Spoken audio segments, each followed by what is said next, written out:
Hola, ¿cómo están? Es un placer saludarles hoy en una emisión más de Fútbol Total Honduras, la entrevista, siempre con grandes personalidades, con invitados de lujo. Y el día de hoy tenemos al profesor Nerling Alexis Membreño. ¿Cómo está, profe? Un placer. Un gusto, Ismael. Un placer. Gracias por la invitación y tenemos toda esta hora para poder dialogar de lo que nos apasiona, el deporte rey, que es el fútbol. Profe, ¿cómo está? Un placer. Bien, un gusto. Gracias por el espacio y bueno, aprovechando obviamente a saludarlo y a saludar a todos los que se conectan con su página. Gracias a cada uno de ustedes que está pendiente siempre cada domingo a las 8 de la noche a través de las pantallas de TDTV, Unidos por la Pasión, y este programa llega a sus casas a través también de las redes sociales de Facebook, de Twitter, de Instagram y de YouTube. Y sigan, denle like a nuestras publicaciones y sobre todo con esta amena entrevista que tendremos hoy con el profesor Membreño. Profe, ¿cómo está? ¿Quién es el profesor Nerling Membreño? Es Merlin. Merlin. Con M. Merlin, y todo con dice uno con Nerling. Merlin. Pues bien, obviamente es futbolista, por mucho tiempo en Liga Nacional, por supuesto. Hace algunos años como técnico y bueno, acá estamos compartiendo y bueno, lo que nos apasiona que siempre es la posibilidad de hablar de fútbol. Impresionante. ¿Cuándo hizo su debut, profe, como futbolista? Y se recuerda qué técnico fue que lo hizo debutar. Sí, en el 91 yo había llegado más o menos como a principios de 1991 a una,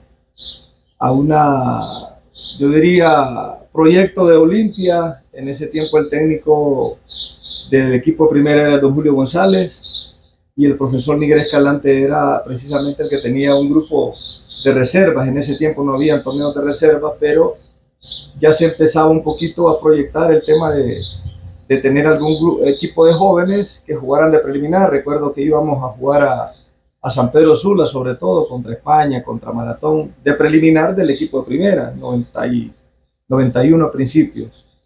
Y bueno, ya venía yo de una selección sub-19 que habíamos participado justamente con el profesor Escalante. Y bueno, yo me dio la posibilidad de llegar a Olimpia, ese equipo de reservas. Y ya a mediados, cuando salió el profe Julio, llega el profesor Chelatucles, más o menos en junio de ese año. Me tocó debutar precisamente en un clásico acá contra Maratón en Tegucigalpa. Y bueno, Chelato me dio la oportunidad y bueno, ese día, junio 1991, fue el debut de soñado, ¿no? El que uno siempre quería y que para lo cual trabajaba. Oriundo de Tegucigalpa. De Tegucigalpa. Ex seleccionado nacional y considerado en su momento uno de los mejores laterales izquierdos. Sí, gracias a Dios. Fíjense que con eso éramos de los pocos que a veces en las selecciones juveniles, y me tocó coincidir también en la Olímpica en 1992, en Sub-23, para los Juegos de Barcelona 92.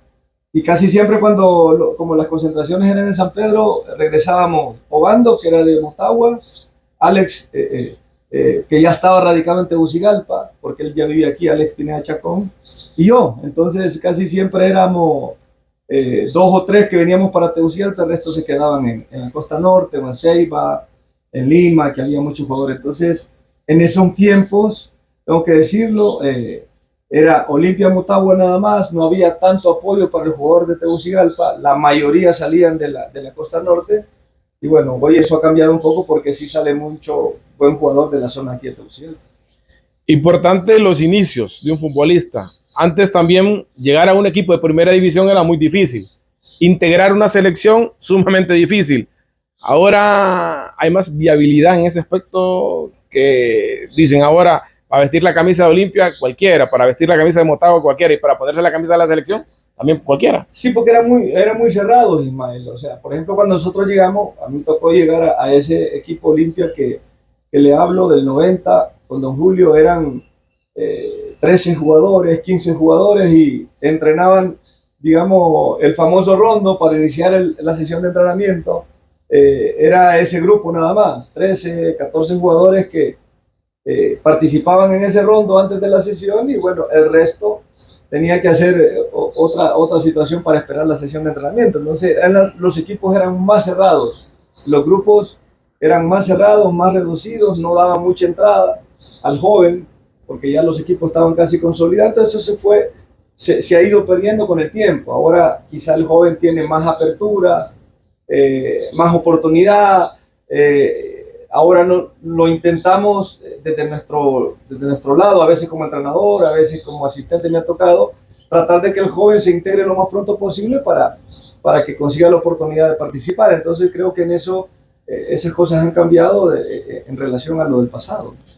Muchas cosas que han cambiado. Sí. Ha cambiado hasta la metodología de juego ahora, ¿no? Claro, como hay mucha academia, el técnico está o debe estar mucho más capacitado, los modelos de juego cambian, las metodologías de entrenamiento obviamente que cambian. Quizás en aquel tiempo los entrenadores que teníamos eran prácticamente que se esforzaban a nivel personal por salir, por prepararse, no eran muchos. Ahora bueno, hay mucha capacitación, hay mucha enseñanza, está la facilidad del tema de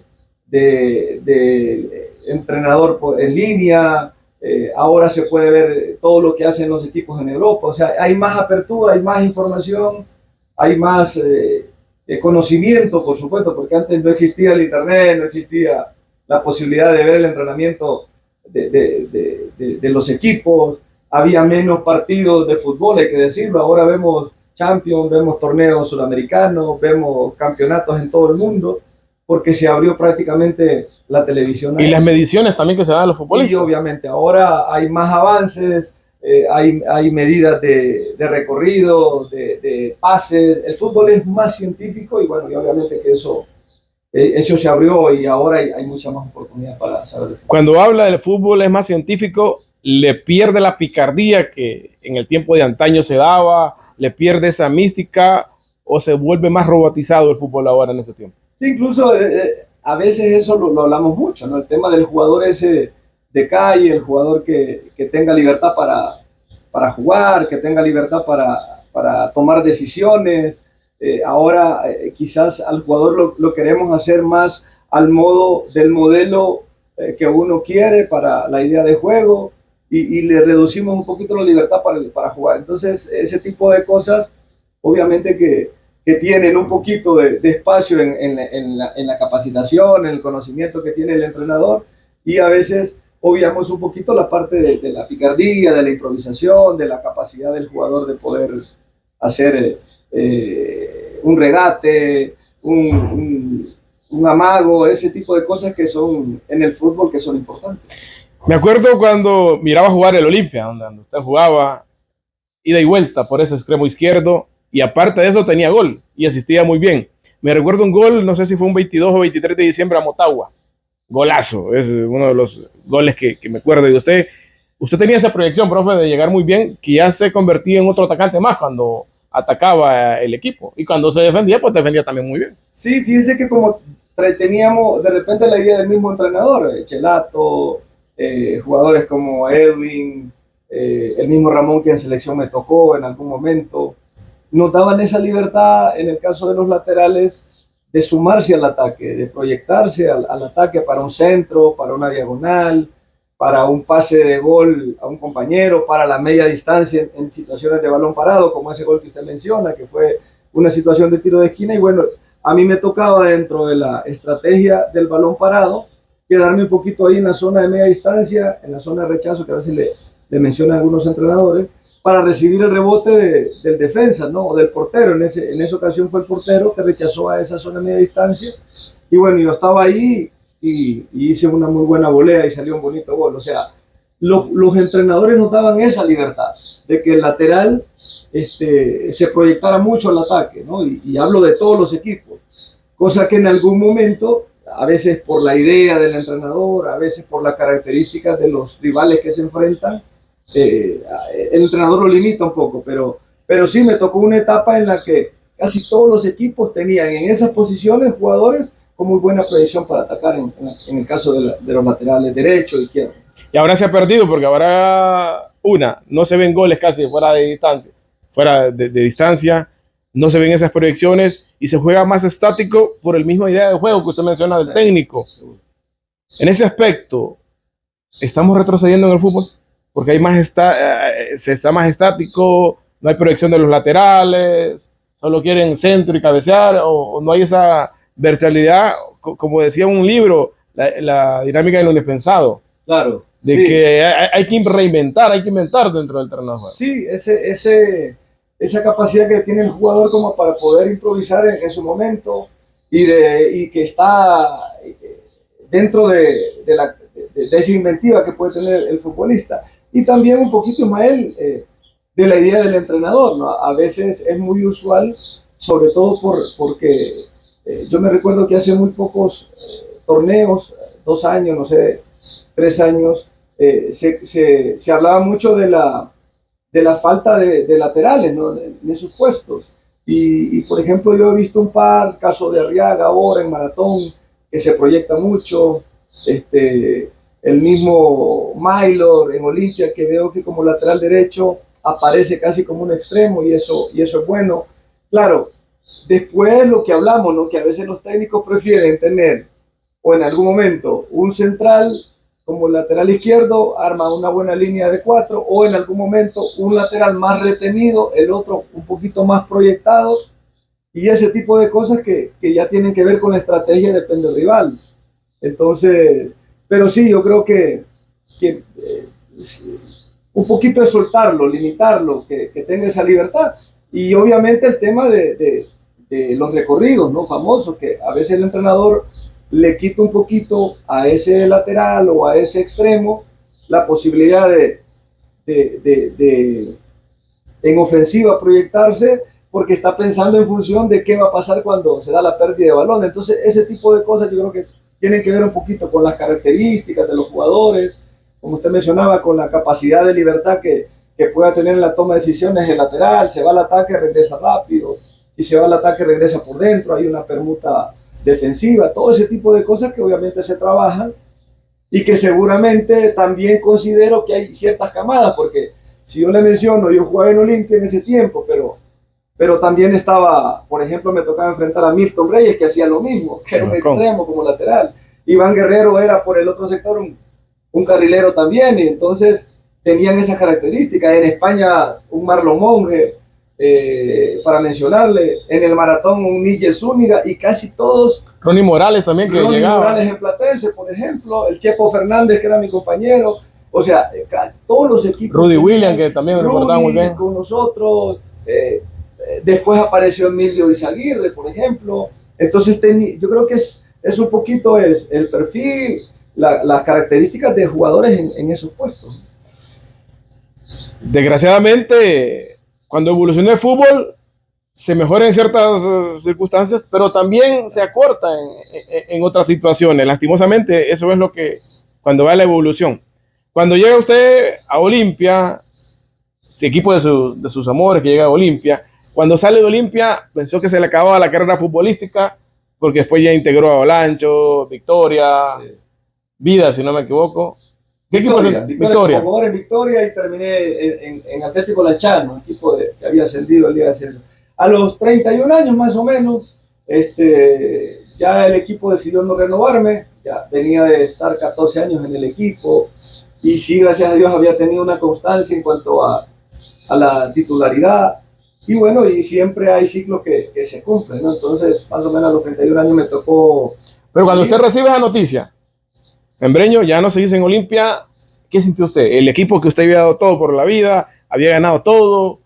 ¿Qué sintió en ese momento cuando le dicen, ya no podemos continuar contigo? Duro, sobre todo porque lo que hablábamos, me decía usted, soy de Tegucigalpa, el equipo de Tegucigalpa, el equipo que siempre soñé de jugar, después de 14 años de estar en el equipo, fue muy duro, un golpe bajo, como dicen, nadie lo de 17 años debutó. De 17 años, entonces fue durísimo, fue como quien dice, bueno, te sacan de la comodidad. Y bueno, en ese momento me recuerdo que me habló un dirigente, don Miguel Canaguati, me acuerdo clarito, cuando se da cuenta de la información de quedar fuera del Olimpia.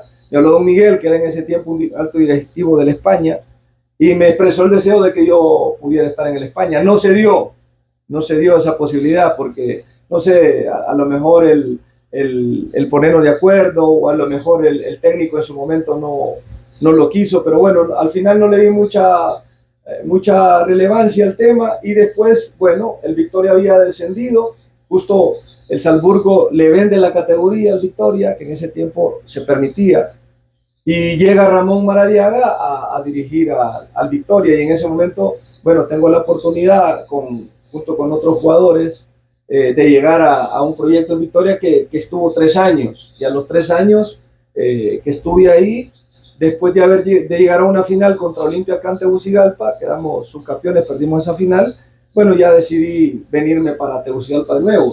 Después, estando en Tegucigalpa, apareció en el Atlético Lanchano con Gilberto Piergut, y ahí después de un año, bueno, decidí ya retirarme, más o menos a los 36, 37 años retirarme. Ahora que para ciertos jugadores es la mejor edad para estar jugando activos, ¿no? Para ser activos, pero ya no se corre lo mismo que un joven, no se corre lo mismo que un cipote de 22 años. Experiencia bonita, profe, que le ha dejado el fútbol, ¿no? Ese conocimiento también para después convertirse en entrenador.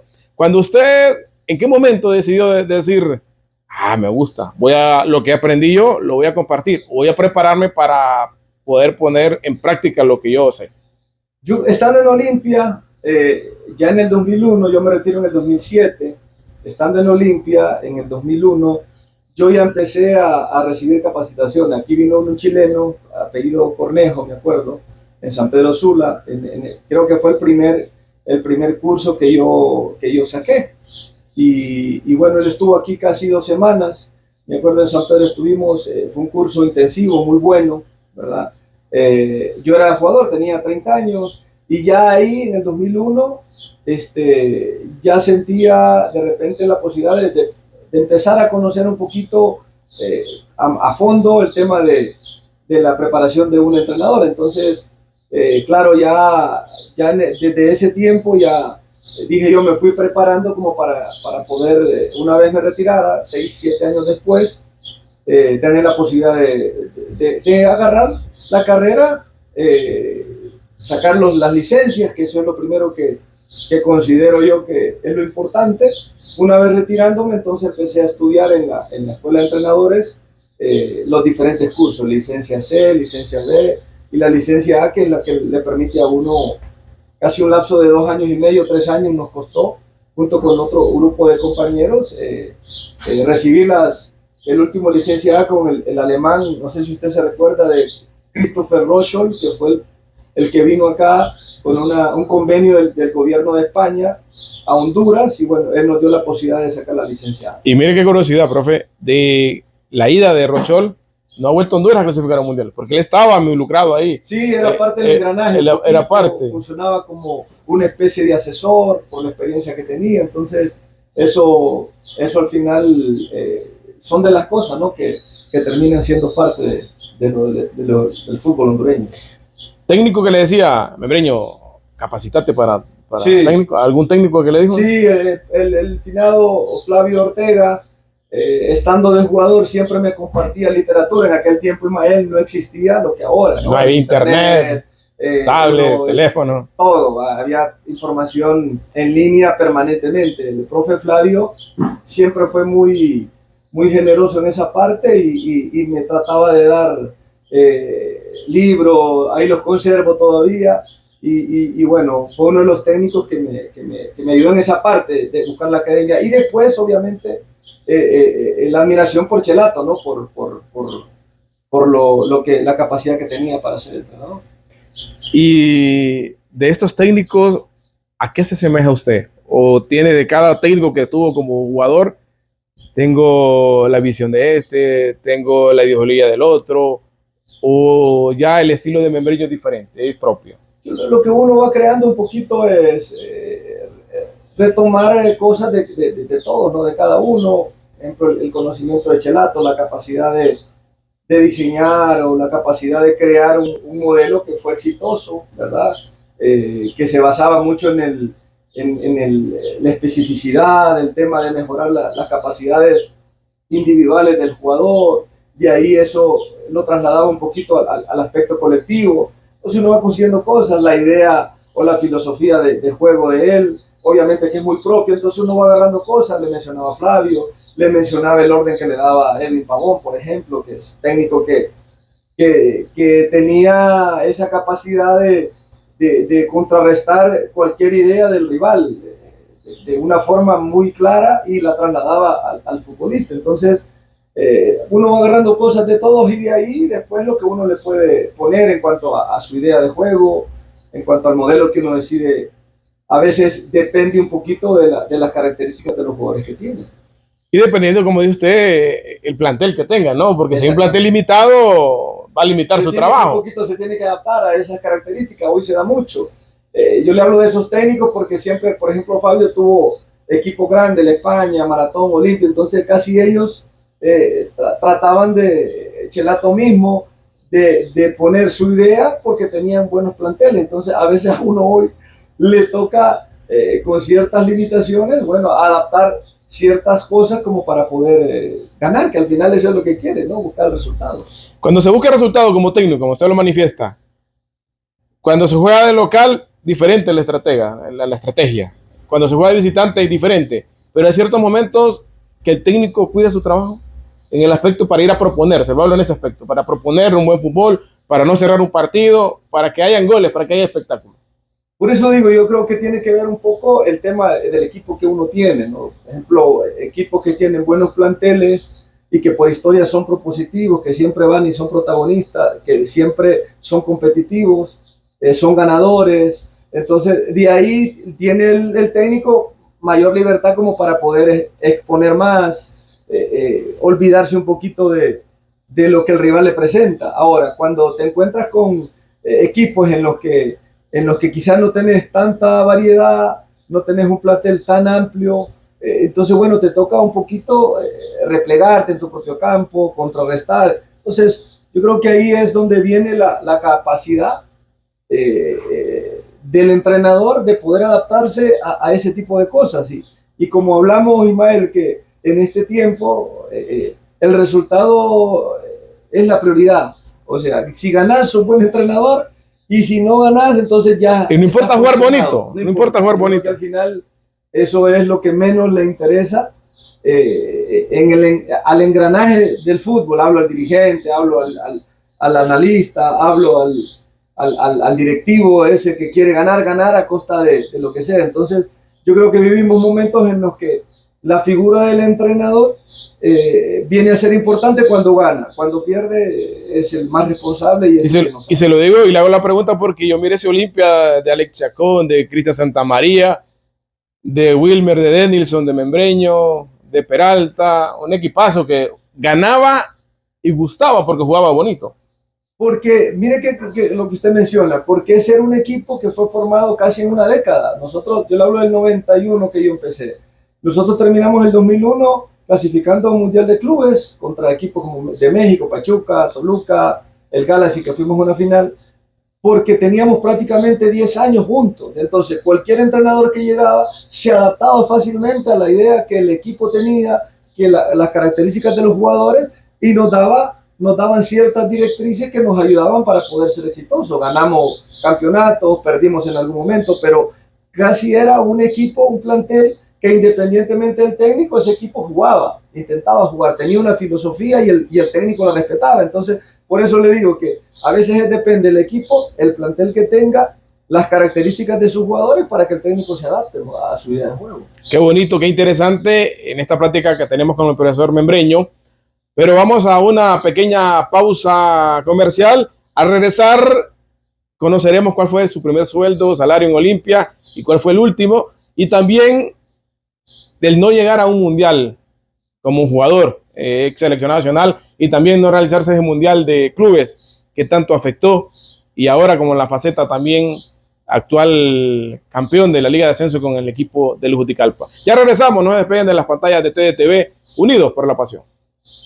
Fútbol Total Honduras te trae entrevistas, primicias y todo lo relevante en el deporte hondureño. Ahora en las pantallas de Todo Deportes. No te lo pierdas todos los domingos a las 8 p.m. Fútbol Total Honduras.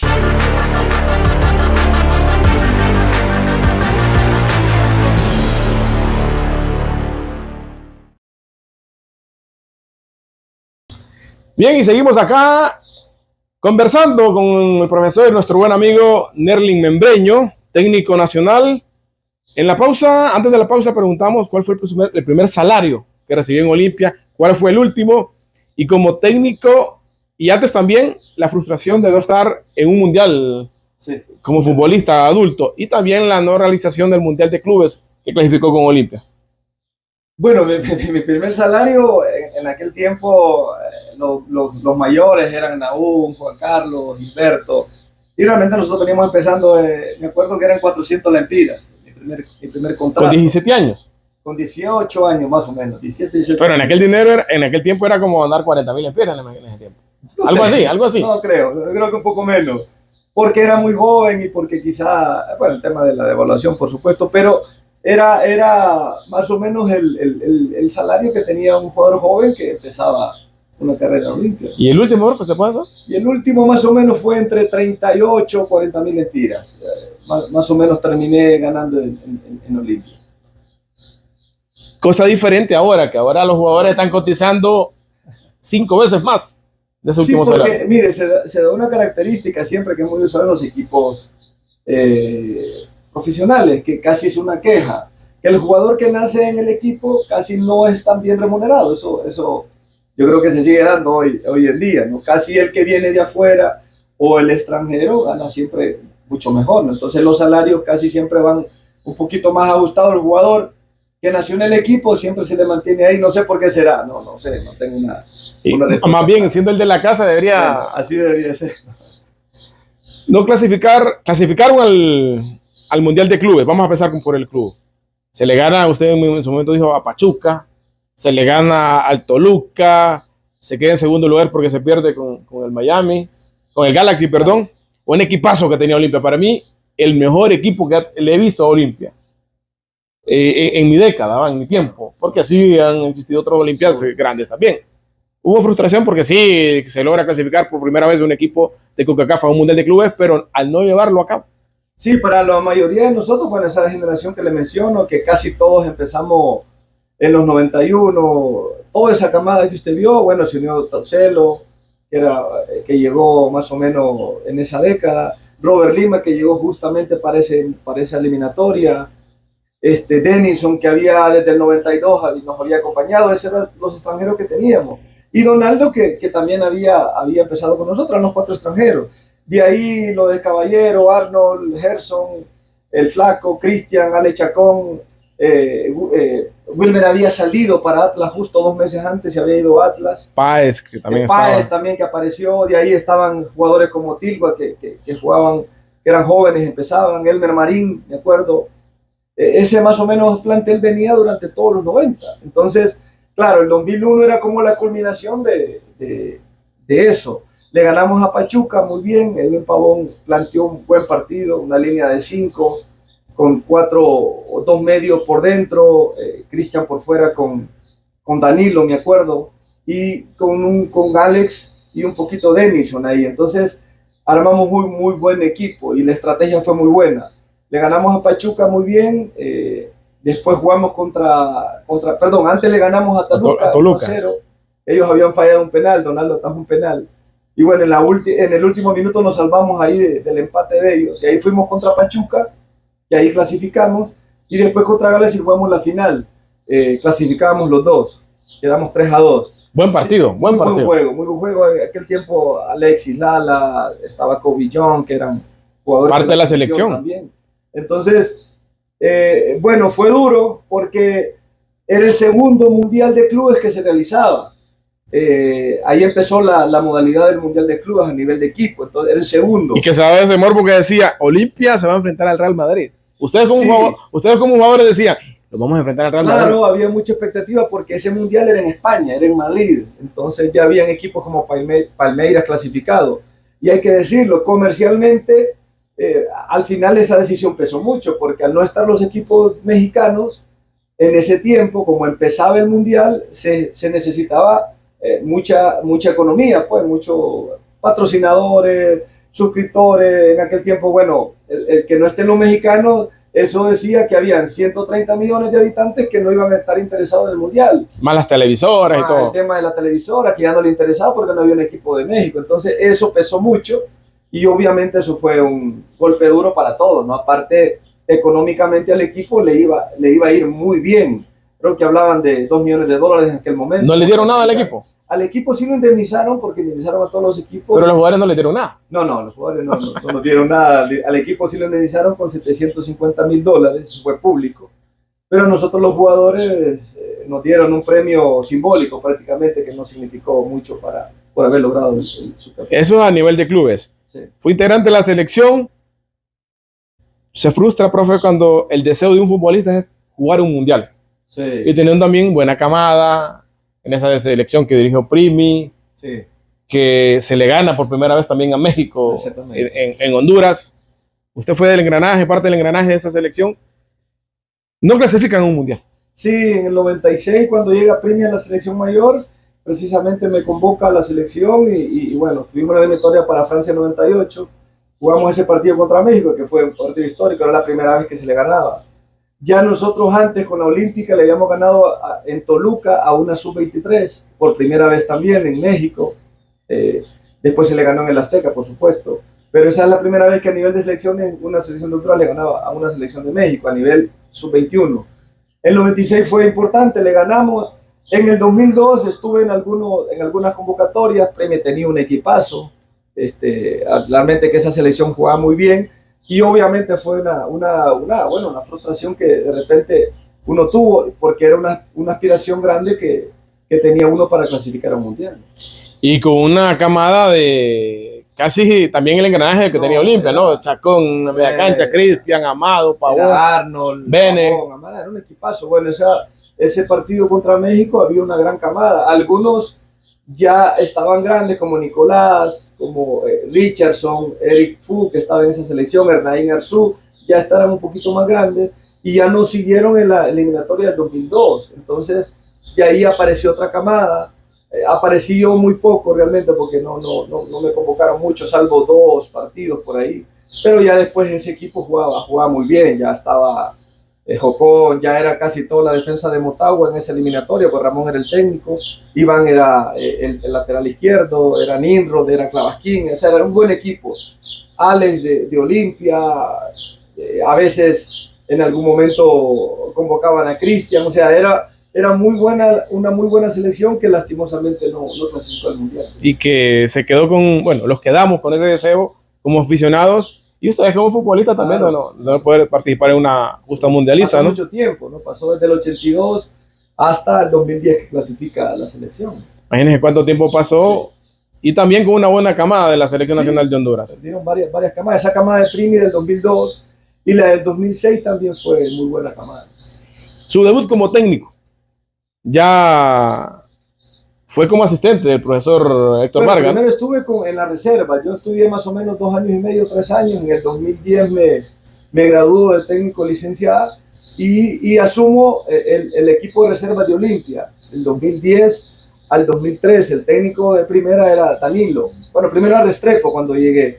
Después el profe Restrepo sale y llega Danilo, entonces al equipo de primera. Entonces estuve 3 años y medio en reserva, con una camada muy buena de jóvenes que al final después, la mayoría de ellos debutaron en el equipo de Olimpia. Le hablo de Kevin Álvarez, estaba Leslie Medina, Ismael Santos, para mencionarle Elmer Huití, Oscar Sala, Germán Mejía, estaba Ariel Flores, Albert Ellis, Alex López estaba en la camada. Alex ya estaba un poquito, ya estaba en primera. Me acuerdo de un muchacho, Brian Velázquez, Rembrandt Flores, que habían sido jugadores de la selección sub-17. Toda esa camada debutaron en primera. Después, un poquito ya al final de mi etapa en reserva, llegó Chirinos. Entonces, todos esos jugadores, después, 3 años y medio estando en reserva, viene Vargas y me pide como asistente técnico en el equipo primera. Quisieron una dupla, ganar muchos campeonatos. Sí, estuvimos casi 3 años y medio. Yo creo que después de Troglio, Vargas es el técnico que más ha estado en Olimpia. Toda esa etapa nosotros la tuvimos como técnico. Logramos también 3 títulos y buenas participaciones a nivel internacional. Y bueno, estuvimos ahí en primera edición como asistente con Vargas 3 años y medio también. Pero su debut lo hace con el Honduras Progreso, ¿no?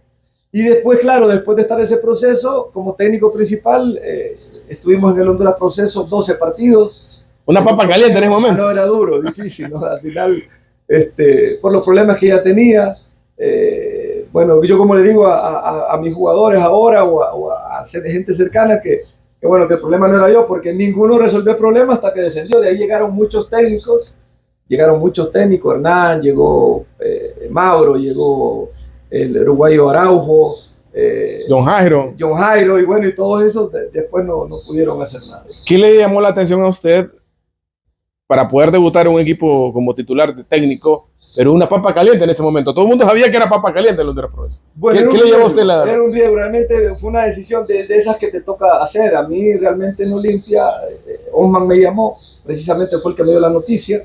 Osman me dijo que Elías Nazar estaba interesado en que yo fuera al equipo. Y bueno, me acuerdo de esa llamada. Él me dijo, mire, yo no quiero que se vaya del equipo, pero bueno, tome la decisión, yo quiero que se quede con nosotros en el engranaje del equipo. Y bueno, tomé una decisión, me arriesgué, valoré un poquito ir a conseguir experiencia por primera vez a un equipo de primera división y un poquito, bueno, dejar a un lado la posibilidad de continuar en el equipo. Sí es cierto que como sale Vargas, entonces ya yo miré la oportunidad un poco de quizá ir a tomar experiencia a primera división y bueno, y desestimé un poquito la posibilidad de Olimpia de seguir en el equipo, no como en lo deportivo, sino más o menos como un escauteador dentro del engranaje del equipo. Entonces en ese momento consideré que podía ir a ganar experiencia. Que era una buena opción en ese momento. Era una oportunidad. Una vitrina más que todo. Claro, yo creo, aparte una experiencia, un aprendizaje, yo le estoy hablando que me gradué en el 2010, estuve 3 años y medio en reserva, 3 años y medio como asistente, está hablando de 7 años como técnico. Entonces dije yo, es el momento de ir un poquito a experimentar algo nuevo. Fue una buena experiencia, pero bueno, al final decidí no continuar porque ya el proyecto de Elías que quería que continuara no me llamó la atención porque obviamente ya me di cuenta del interno que era mucho más complejo el continuar. Vuelve a ser nuevamente dupla con el profe Vargas en maratón. De ahí me voy al Vida, me salió una oportunidad, perdón, de ahí me voy a Liga de Ascenso, voy a ser campeón con Potros, fuimos campeones en el torneo de apertura, el torneo de clausura, y el campeón era la Real Sociedad. Entonces nosotros fuimos a ganar el campeonato al Ciguatepec, al Santo, que lo dirigía Reinaldo Tilba. Ahí ganamos 2-1. El Olancho jugaba aquí en la Flor de Campo. Exactamente. El Olancho tenía como sede Tegucigalpa. Yo hablo que es la etapa en que Potros mandó el equipo a Tegucigalpa porque el presupuesto ya no lo quería invertir. Y yo hablo que era el presupuesto más bajo de la historia, ¿no? Porque era muy bajo. Aquí agarramos jugadores del Olimpia como Jason Sánchez, usted lo conoció, era jugador de Olimpia en la reserva. Mosqui, que le decimos, Carlos Castellanos, que era jugador de la reserva de Olimpia. Gapa, que era un jugador de la reserva de Motagua. Y con esos jugadores logramos ser campeones en el torneo Liga Ascenso. Nos fuimos a la final con la Real Sociedad y perdimos en finales en el Juan Ramón Brevé. El dichoso apagón de luz que se dio en ese momento. Y la Real Sociedad, pues que como lo dijo usted, se corona campeón allá en Olancho. Y después voy al Vida con Ramón, ¿verdad? Vamos con Ramón Maradiaga al Vida, lo acompaño de asistente, de ahí Ramón un poquito renuncia al equipo, y me quedo como técnico. En ese momento Luis Cruz empezaba, ¿no? Acababa de comprar el equipo. Un poquito hablé con Ramón para la posibilidad de quedarme y él porque era un proyecto bueno, un proyecto interesante. Realmente era para estar mucho tiempo, incluso lo hablamos con Ramón en su momento, era para estar un buen tiempo ahí, pero bueno, algunas diferencias que hubo, me quedo ahí, de ahí terminamos el torneo, llegamos a semifinales en ese torneo, y después me quedo y bueno, ya como a la fecha 9, 10, que se van algunos jugadores del Vida, hablo de Palma, de Argueta, de Carlos Meléndez, de Luis Meléndez, que eran jugadores de la sub-23, que los tenía Fabián Coito, comienzo casi 7 jornadas sin esos jugadores. Entonces nos costó el inicio y bueno, los resultados no se dieron y salgo del Vida como a la jornada 10-11. Y bueno, ya después lo de Juticalpa, ¿no? Que fuimos también a ser campeones invictos, Liga de Ascenso nuevamente. Y 2 campeonatos ya como técnico. 2 campeonatos en Liga de Ascenso. En los equipos de Olancho, con los 2 equipos, logramos ser campeones. En el caso de Juticalpa, como campeón invicto, eso fue muy importante. Y ya después fue cuando salgo y voy a acompañar al doctor en 2 torneos a Maratón como asistente técnico. Y bueno, ahí más o menos estado. Llegamos a semifinales, hizo un buen trabajo ahí. Lastimosamente no se pudo continuar. Y bueno, y ahora ya con esta etapa en Juticalpa, ¿no? Que también viene de lograr ser campeón, ¿no? Ahorita el Juticalpa viene de ser campeón con el profesor Rivera. Él, como pasa al equipo de Potros en primera división, deja el cargo en Juticalpa. Me llaman de nuevo después de venir de San Pedro. Voy a Juticalpa, bueno, y ahora nos encontramos con la decisión del presidente del equipo de separarme del cargo.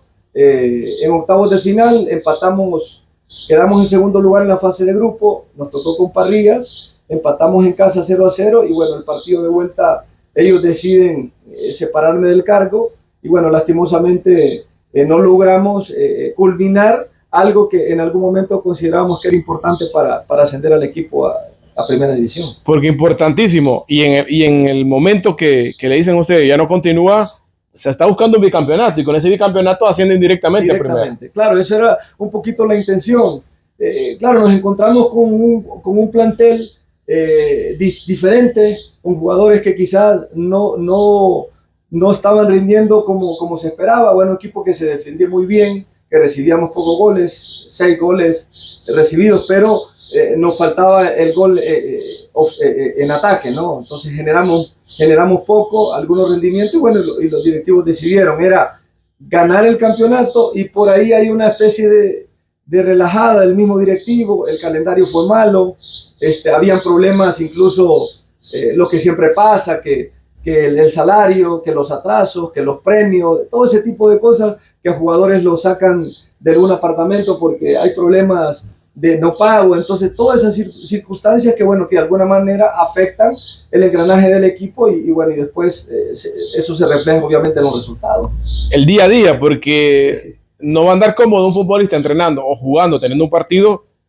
teniendo deudas. Claro. Que le estén cobrando, que lo quieran sacar del apartamento, que no tiene para darle sustento a la familia. O sea que todo con eso el técnico tiene que lidiar que manejar. Todos los días, Ismael, sobre todo porque en Liga de Ascenso se sabe, ¿no? Que la mayoría de los equipos, al ser tantos equipos, no todos de repente compiten o tienen un presupuesto o tienen una estructura.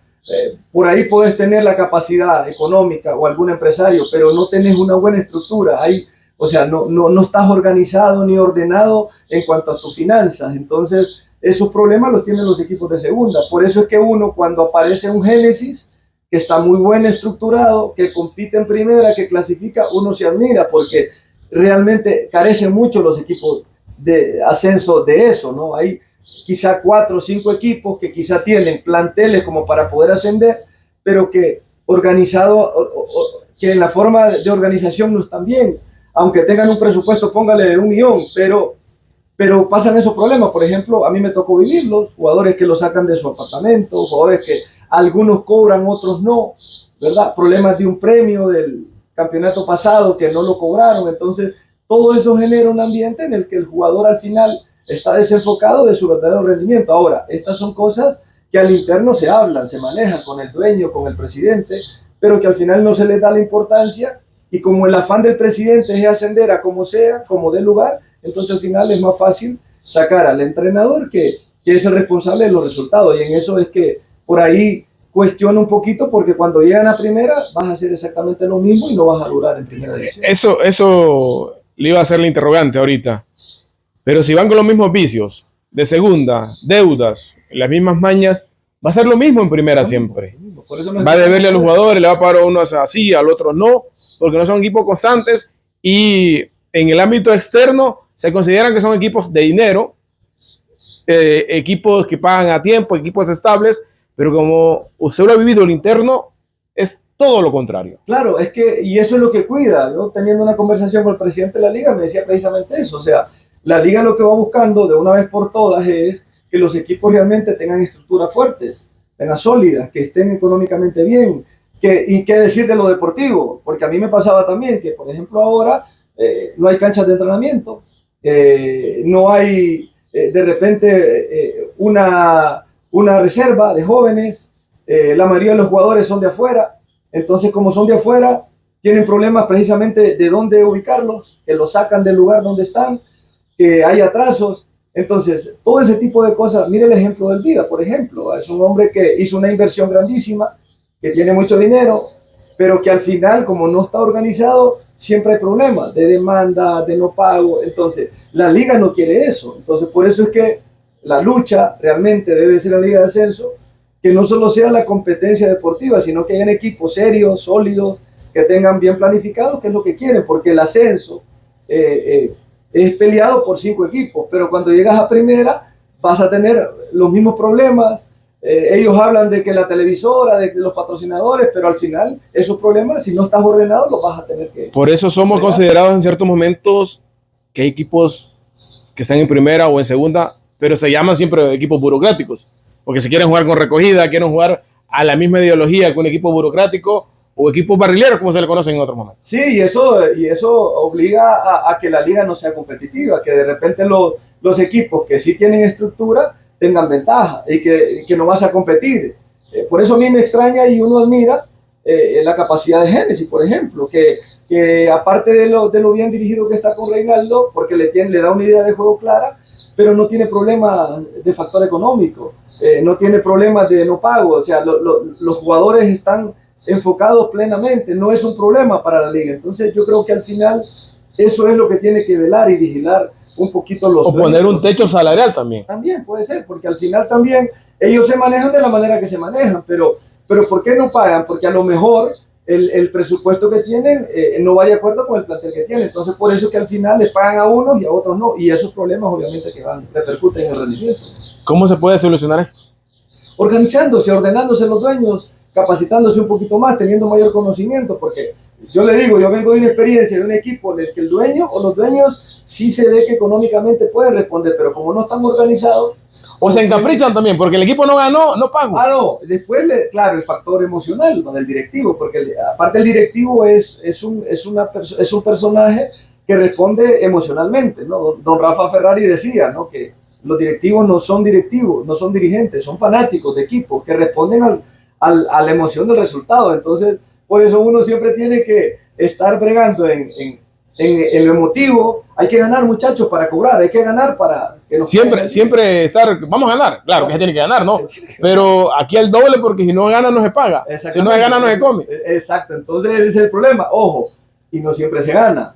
Miren lo que pasa con Olimpia, que es el ejemplo más claro y con el que convivimos. Viene de ganar mucho tiempo, pero llega un momento en que te viene la mala, ¿no? Y como dice Pedro, o sea, es raro o no es normal cuando un equipo solo gana, solo queda campeón uno. Eso no es normal, es extraño. Entonces los demás, con todos estos problemas, obviamente, que van a ganar a veces, pero van a perder la mayor parte de eso. Cosas del fútbol, cosas de lo que se vive el día a día. ¿Sale resentido Membreño del JTK? No, al contrario, no. Yo tengo muy buena relación con Joel, con Selvin, que me dieron la oportunidad. Obviamente que estas cosas es bueno que los dirigentes les sirva como experiencia, porque en el afán de ellos de ascender a como dé lugar, se olvidan un poquito de la parte que es importante, de la estructura, de organizar bien, de planificar bien, de generar confianza dentro del plantel al técnico, porque eso es otro factor, porque muchas veces el jugador llega directamente al dirigente y el dirigente se convierte prácticamente en el que conspira contra el entrenador, porque las decisiones son cuestionadas. Entonces eso es muy normal. O sea, yo quizás no es tanto resentimiento, es una experiencia que al final uno quiere trasladar cierta experiencia y cierto conocimiento porque le ha dado resultados. Yo fui campeón invicto con el equipo, fui campeón también con Potros. Me ha tocado ser campeón como jugador, entonces uno busca y apela a esa experiencia para lograr esas cosas. De ahí yo creo que al final esto es así, esto es fútbol. Obviamente cuando los resultados no se dan, Ismael, es mucho más fácil separar al técnico y no a 6, 7, 10 jugadores. Entonces Yo creo que en ese aspecto estamos claros y bueno, y el fútbol tiene estas cosas y obviamente que seguiremos confiando en que nuestro fútbol va a ir cambiando ese tipo de cosas para irlo mejorando. El proyecto de sociedad con Costa, con Wilmer, ¿y usted? ¿Cómo va ese proyecto encaminado? Ahí estamos siempre. Bueno, Denison se nos fue para Costa Rica, un gran amigo, y bueno, al final terminó un poquito dejándonos a Wilmer y a mí como encargados. Gracias a Dios continuamos. Es un proyecto que nació en el 2001, a más de 23 años. Y bueno, y siempre combinamos un poquito la profesión de entrenador con el negocio. Así que es un tema que tiene mucho tiempo, que agradecemos a Dios porque nos dio la lucidez en aquel momento para poder montarlo. Y bueno, y seguimos, ¿no? Más de 20 años, como lo repito, y bueno, continuamos. Gracias a Dios esto nos da la posibilidad de aparte de la carrera de entrenador, seguir siendo un sustento. Aquí hacemos torneos, rentamos la hora, tenemos una cafetería que está para el servicio de los clientes y bueno, gracias a Dios eso nos permite estar siempre en lo que nos gusta, ¿no? ¿Ha tenido llamadas de algún equipo? Me interesaría contar con los servicios de membreño, por algo. Por ahora no, porque está recién hace unos días.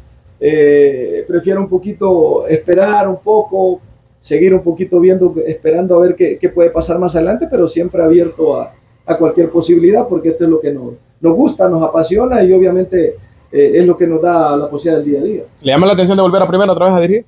Sí, claro, siempre, ¿no? Siempre uno tiene esa posibilidad y bueno, obviamente que busca también los proyectos como el que recién acabamos de hablar, pero bueno, ya ahí depende ya después de algunas circunstancias que se dé y que el proyecto sea bueno para llevarlo a cabo. Profe, aprovechar el espacio, ¿dónde pueden abocarse los niños para formar parte de su escuela? ¿Cómo se llama la escuela? ¿Y a dónde tienen que venir también para que puedan practicar este deporte? Bueno, por ahora tenemos un poquito el tema de la escuela, la hemos hecho un paréntesis. Sí, aquí entrenan, por ejemplo, las categorías de menores de Olimpia, por ejemplo, esporádicamente los miércoles, los jueves. Por ahora sí, pero sí, obviamente le damos la posibilidad al cliente para rentar una hora, si quiere jugar con amigos.